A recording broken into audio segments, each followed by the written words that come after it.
عمران خان کے خلاف ابھی توشہ خانہ کا کیس کا فیصلہ ہے، کیا توقع کر رہے ہیں، کیا ہوگا؟ آپ کی کیا رائے ہے اس پہ، تجزیہ کیا ہے؟ میرا تو یہ رہے کہ عمران خان پہلے سے ختم ہو گیا تھا اور ابھی ایک توشہ خانہ تو نہیں ہے، ایک تماشا ہے۔ ابھی ایک سیٹ پہ خود کھڑا اور اس وقت میں کی مہنگائی کہاں ہے اور وہ 8 سیٹ پہ یا 7 سیٹ پہ لڑ رہا ہے، پاکستان کی معیشت کو اس تباہ کر رہا ہے، پھر اس کو چھوڑنا پڑتا ہے۔ توشہ خانہ اور انہوں نے جو فارن فنڈنگ پہ سے جو چیزیں ہیں اور اس کا جو وہاں BRT ہے، اس کے سارے کسی اس طرح امید کی جاتی ہے کبھی کہ اس کو الیکشن کمیشن اور یا کوئی اس کے چیف منسٹر سے جو ہے ہماری ان کے خلاف اچھا فیصلہ۔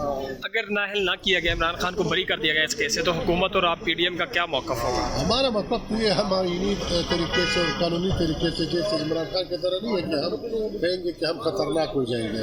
ہم خطرناک نہیں ہیں، ہم پرامن لوگ ہیں، ہم اس کے خلاف آئینی اور قانونی جنگ آخر تک لڑیں گے۔